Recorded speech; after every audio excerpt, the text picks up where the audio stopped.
In today's podcast, we're going to reveal the secrets of the pros.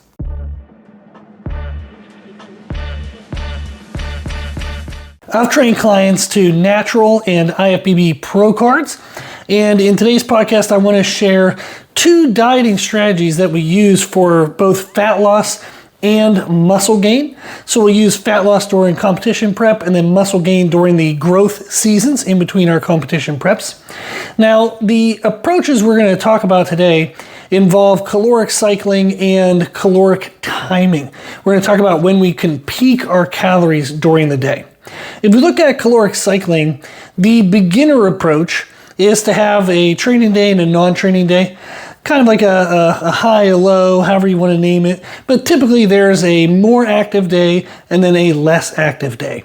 Usually that variance is going to be, if you look kind of the average between the two, it might be 20% above whatever a normal number, say 2,000. So you're going to go between 2,000 and 2,200 on a high day, but then maybe between 2,000 and 1,800 on a low day. So a little bit of a variance, just enough to offset what would be typical caloric output for a workout. So if you estimate your workout is going to take about 300 to 400 calories, you would give that extra on the training day, but then take that away on the non-training day. That gives you a little bit of extra energy on the day you're going to demand more energy from the body, and then less energy on the day you're going to demand less. That helps you better match the energy demand, and that can help you better mitigate performance loss if you're too underfed on the training day, but then also help you lose more fat on the non-training day, creating a deficit more proper to the activity level of that day. So that's a beginner approach, is having a training day and a non-training day, or a high and a low. Then the intermediate approach is to have a high, medium, and low setup. Typically the low is going to be a non-training day. Mediums are going to be the body parts or training days that are important, but they're not highlighting your key weaknesses. And then the high days are typically going to be set up on the weakest body part training day. Now, that's actually the intermediate structure for that. And a more advanced variation is to actually time where you have the surplus of calories in the recovery phase from the kind of lagging body parts, or the body part that it needs to catch up the most. So for example, if you're trying to grow your legs, you don't want to eat a ton of food on the day you're training legs, in a sense to where if you mistime it and eat a ton of food beforehand, yeah, you can have great performance, but now maybe it limits how much you can have post-workout, which limits the growth potential you can have. So you want to have enough pre-workout that you maximize performance, but you actually want to allocate a lot of that extra to the recovery phase after the workout, since that's when you're going to be building muscle. So there's even a kind of a more advanced way to do the intermediate approach, is having the high, medium, and lows, and then when you would time those out. You want to focus, instead of on workout times, think of recovery times. Am I properly fueling the recovery for this body part based on how important this body part is? If you focus that high, medium, low structure on recovery rather than performance, that actually maximizes your aesthetics. So that's what we're talking about today, is aesthetics, not performance. I do this a little bit different for my performance athletes. I do work with sport athletes, professional athletes, Olympic Games athletes, Division I, everybody in between, powerlifting, strongman, you name it. So I work with all those categories, and that would be different if we're doing performance nutrition. We might shift more of the energy pre-workout, even the night before. We might carb load or energy load the night before, and then feed the day of to really maximize the performance. We don't want to underfeed recovery, but recovery isn't our focal point for performance athletes. It's going to be the performance. So for aesthetic athletes, our focal point is the recovery window, not performance. We want to fuel performance enough, but we actually would want to peak our high mediums, peak those amounts in the recovery phases, not the pre-workout kind of energy prep phase. There you go. So that's the intermediate. Now the advanced is actually very similar, but we use an ultra low day.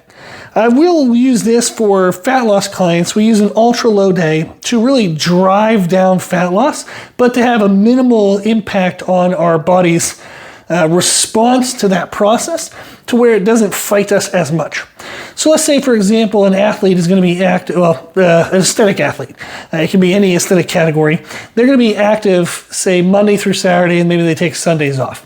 I'll probably have Sundays be the ultra low day, or the last training day of the sequence. We might have the ultra low day. It kind of depends on how that person manages their recovery, their sleep, and some other components, and what their preference is. Sometimes having the ultra low day on the last training day is nice because they're already going to be in the gym for a section of time, and they might not feel that ultra low component since they're already busy during that part of the day. Other people like to have a whole day where it's low, and then they're active doing other things, or that's just kind of their norm, and that works better in their mind. So we'll set it up either way, depending on the athlete's preference and how their body responds for recovery. But we'll use an ultra low day. An example of this, we might have an athlete eating maybe 1,800 calories on 2 high days. Maybe they have 1,400 calories on their medium days. And then we have one day we drop them down to like 800 to 1,000 calories. And that really pushes fat loss, but we only do it one day. So that way it kind of catches the body off guard. And before the body would start to kick in all the processes that fight against fat loss by freaking out essentially and realizing, oh my gosh, we got way less food than we really needed. We're going to need to protect against that from happening. We would go right back to a medium or a high day the very next day. And that prevents that body's response. So if we catch the body kind of off guard, that helps us get that ultra low swipe of some fat off on that day. And we can use that ultra low day as a strategic move either once a week. Maybe we want to do it more frequently, once every 5 days if the athlete's behind, or we can do it less often if they're already ahead. But using a high, medium, low structure, but using an ultra low day is a more advanced approach. And this is for fat loss. Now, if we think about muscle building, we're going to have the high, medium, and lows, but maybe we'll have an ultra day for overfeeding, meaning we're going to eat really high. Sometimes athletes will struggle in the growth season to eat enough. Instead of just saying, hey, try to eat as much as you can every day, so maybe their target is 3,500. If we're having them eat 3,500 every single day, that could be a little straining for some people. So maybe we have 2 days of the week where they're only eating 3,000, and then we counter that with 2 days where we're eating 4,000, and then that helps kind of mitigate that average to around 3,500. So we'll play with those days. That tends to be better for people who are kind of hard gainers where they're naturally really lean and they struggle to eat enough to grow. I've had clients that had to eat, 5,000, even 6,000 calories a day in growth seasons. And although that might sound fun, that's actually really hard to do. I once did a diet where I ate 5,000 calories a day every single day for 30 days. It was actually really hard because I put the stipulation on that the food had to be what I would call clean. So it was chicken, beef, and eggs as my protein sources and protein powder. And then my carbohydrate sources were rice mostly because that's what I prefer. But I allowed myself to have oats if I wanted and fruit. And I could throw in a sweet potato, but that was actually very filling, so I tended not to do that very much, maybe at the last meal of the day. And then for fats, it was nut butter and oils is what I would use. So just those kind of clean-based foods, to eat 5,000 calories a day and sustain that for 30 days was really hard. So if anybody's trying to do that, you understand that there might be benefits to having days where you allow the calories to come down, where you might actually want to do caloric cycling, even though you're actually trying to push calories up and gain muscle mass. Those low days can help you kind of relieve the pressure of having to eat high amounts of food, helps with digestion even, it can help spark hunger. We might even go for a walk or try to increase activity on that day. Very low intensity, so you think of a low intensity sustained, so it's like LISS type, I don't know, there's a whole bunch of names for stuff, but low intensity steady state cardio, so LISS, L-I-S-S, is what we would do on those type of days, and that can help with digestion, that can even help with sparking some hunger, so the next day they come in and they have the hunger to eat that higher amount. So those are really cool concepts if we think about caloric cycling for both fat loss and muscle growth, the beginner, intermediate, and advanced approaches.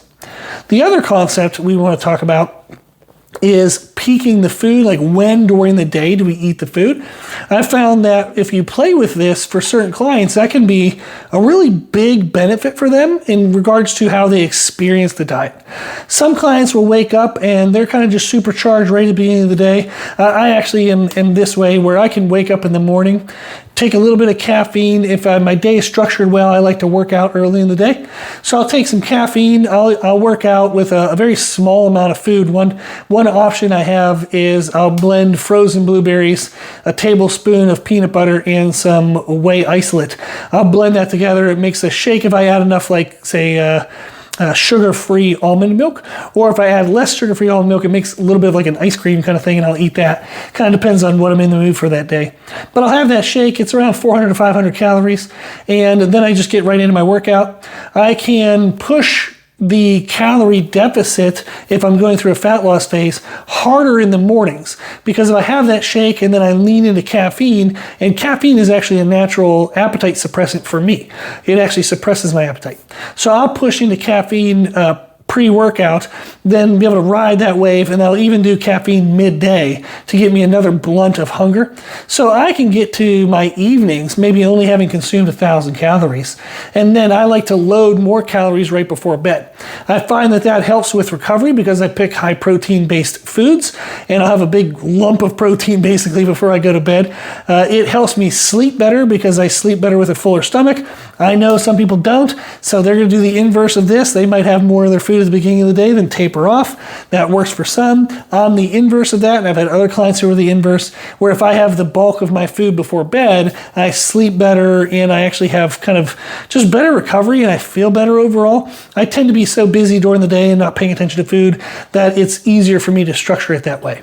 However, I have other clients where even if that was easier for them, they just look like crap and they feel like crap during the day. They get really watery, they get flat, their energy is kind of low, their mood is low. So we might find for them that we might have to shift more of those calories to the midday or even the beginning of the day. So some people might have no peak at all. Everything's kind of blended evenly throughout the day. Some people might have a morning peak, some people might have an evening peak, but playing around with when you have your peak is something that you can do and does make a difference for a lot of people. Now, I talked about that in regards to fat loss. However, we can use that concept for muscle growth as well. Some people, if they eat a really big meal at the beginning of the day, it kind of kills their hunger for the whole day, and they have a hard time keeping up with food. I have other clients where when they have a big meal during the day, at the beginning of the day, it kind of like sparks their hunger, and then it makes them more hungry, and then they can eat more in the middle of the day, and then we taper off at night so they don't overeat. But that's actually a benefit for some, where it sparks hunger. For others, it kills hunger. So it's fun to see that that's a response that can vary from person to person. For the people who it kills hunger, we might have a smaller breakfast, and then a medium-sized like midday foods, and then a bigger meal at night. Then the bigger meal at night, we want to make sure that's in check, so that way they wake up the next day and they're at least hungry enough to have that small breakfast. We can play around with that by playing around with macronutrient percentages. We might want to lean into, if it's the beginning of the day, faster digesting proteins, that way it gets into your bloodstream, it can be used by the body during the day, and lean into more faster digesting carbohydrates. So that way that food is processed, digested, and gone quicker, and that allows them to be more hungry later in the day. If a person eats a bulk food at night, they might want to play with that meal, that same meal structure right before bed. It's going to sound crazy to say that you want a moderate digesting rate proteins, but fast digesting carbs before bed.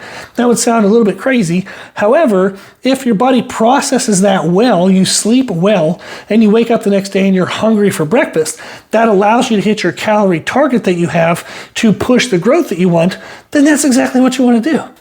So there's a lot of ways that we can play around with our foods. You can play around with the caloric cycling, which means the amount of food that you eat per day.